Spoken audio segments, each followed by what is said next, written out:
السلام عليكم ورحمة الله وبركاته. إسنين جتا أرلي ديبنت أفنت جرا إذا مالين أفتي جتون كسان هنون إذا أرانتنا واني دفنين علمي نمافن يوخا قوتو بلا yookaan iyyuu galata gaafa rabbiin qaama kan kee si hir'isee si dhalachiise waan rabbiin siin jaalate takka ati jibbaa ooltus akki gootin jirtu wanni sirraa eeggamu aamin jettee fudhachuun bas kanaan wal qabatee qaamaa hir'achuun kan kee yookaan ija dhabuun yookaan harka dhabuun yookaan miila dhabuun bakka yaaddee sinan qiftu barachuu sin dhoowwitu hojjechuu sin dhoowwitu laakiin bu'aa bayii baay'ee qabdi cinqaa hedduu keessa namni tokko namnummaan fayyaa jahan guutuu qabu bakka yaade gahu dura dadhabuu qaba dura cinqamuu qaba dura azzabamuu qaba dura ibidda keessa dabre bal'otti ba'uu qaba ilmi namaa hojjechuu qaba hojjetee immoo bu'aa firii isaa dhandhamuu qaba isinii galee kana kan jiru maaliif warroottan biyyaa bahee akkan taane ta'u kun bakka namoota bakka hin taane waan hin taane waan safuu cabsa waan amantii balleessa dalaguu jechuu kun keessattuu yeroo ammaa heddumminaan biyya namaa keessatti argama dabree ammas asumarraa yaada kiyya kanin dhufeen hagan takka isiniin jecha warroottan liibiyaa keessatti gidiraa hamaa argaa jiru gidiraa hamaa warreen argaa jiru sagalee ta'uufiin dirqama egaa liibiyaan dhiyeenya kana akka qorannaa geggeessitetti baqataa yookaan ajnabiin dinagdee biyyara dhiibbaa nurra fide jedhanii waan ajnabii mana hidha guuraa jiraniif lammiileen adda addaa saba isaaniitiif sagalee ta'uu irratti argama ammoo sabni Oromoo xiqqishoo harki qabooda waywaattanii addunyaa tana walitti garagalchuu teessan yeroo ammaan tanaatan sagalee yoon tahin yeroo ammaan tanaatan yoo qaama dhimmi ilaalchisu biraan hin gahin booda iyyaa ooltan wanni isin fiddan hin jiru jechuu egaa asirratti Dr. Asliin waan dubbate qaba yaadi isaa san dhibbarraa dhibbatti deeggaruu baadullee hagan irraa deeggaruun qabu ijoolleen Awurooppaa jirtan kun keessattuu ijoolleen gidiraa meeqaa cinqii meeqa kun mana haadhaaf abbaa isaa qabsiisee kun lafa abbaa gurguree kun waan qabu maatii jalaa gurguree biyyaa deema osoo bakka san hin geenye osoo bakka san hin geenye kafaratti hafu tokko lamaan haadhi isaa awwaalcha dhabdee imimmaan fidhattee dhiiga bootti jirtu barahaa liibiyaa tanaaf bishaan irratti hisaaba hin qabuu jechuu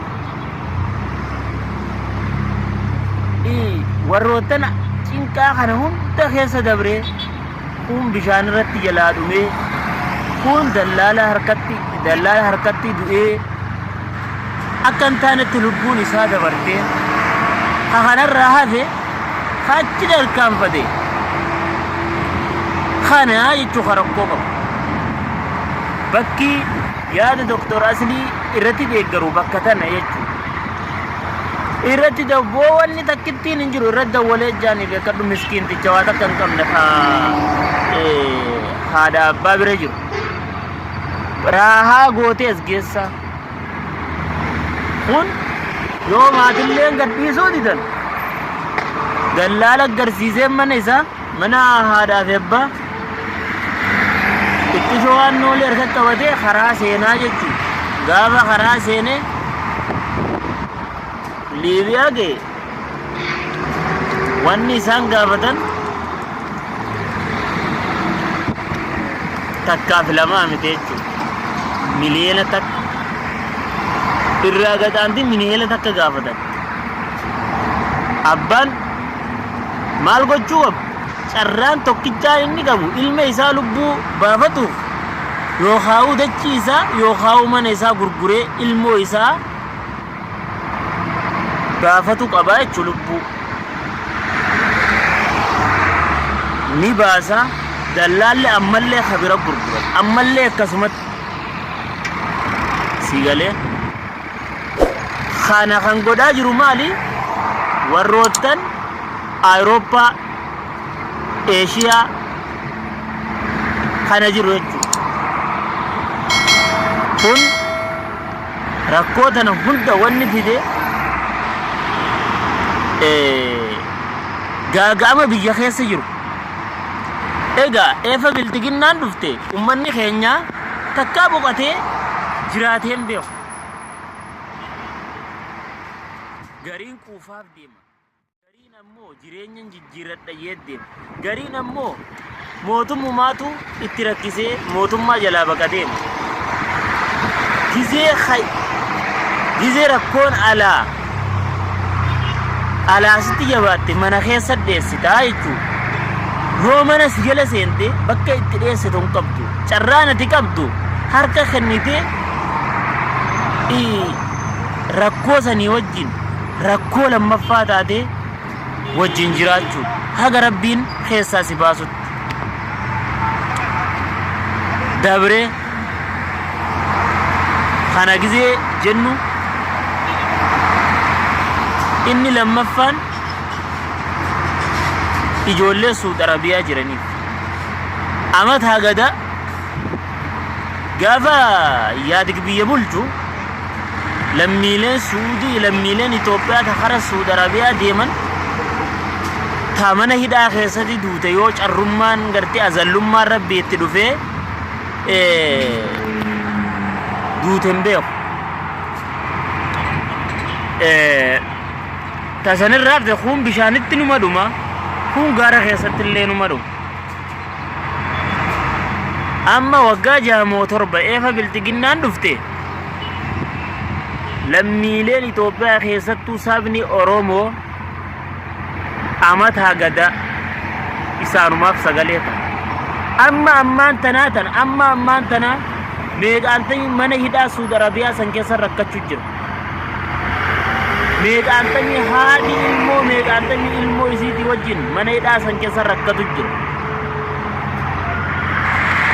Gizee asii hin deemina Suudiin akkan jaan akka waan biyyi sun achi jirullee gaafa hin dhufina biyya tana jeen akka waan fi jannata keessa taa'e isaan azaaba keessatti dhoowwuu itti fakkaata. Garuu ijoolleen Suud Arabiyaatiif ijoolleen biyyoottan Arabaa adda addaa keessa jiran likkitti sagalee fedhan likkitti dhiyeenyuma kana baatii takka moo wultii 15 geenye Suudirraa Suud Arabiyaa fooqirraa if darbite baatii takka dura Suud Arabiyuma tanatti dallaalli fuudhee nama gurguratee meeqaantami tuutuun tagabbaate kun irra guddaa eefa biyyarraa haati ijoolleen haga Suud Arabiyaa geessutti haga mana dallaalaatii baatee bakka dalagaa geessutti har rakkoo walirratti oofaa jiru ijoolluma teenya ijoolluma Oromooti. Sabni biraa tokko hamiidhaa geggeessisuu hin jiru. Yoo jiraate bishaan sanirratti bishaan irratti illee dallaalli mee saba biraa laalaa ha bishaanitti dhumiyyan hin dhageenye. Dallaalli maallaqa jalaa torsiisuun akka qorannaa geggeessinetti maallaqni dallaalli maallaqa jalaa torsiisuun maallaqa kafaluu diduun bishaan irratti gannaqaa jechuudha. Sawaayin dooniidha. Kun dhaabbachuu qaba. Yoo danda'an qaamni dhimmi ilaallatu bahara san akka bahara Meditiraaniyaa kana mootummaan addunyaa cufetti bahara Somaaleetii fi bahara Jabuutii kana cufuu danda'u qaba mootummaan. Kun kan waan xumuraa. والسلام عليكم ورحمة الله وبركاته. إذن جدا channel لقنا subscribe like share gochu indagatin ada sagantan tenya asumarati gola bakani sin dawatan Oromian media da khani sini desa juru roba Ahmadi hal kopi birati walid minuti nagahan nutura isinin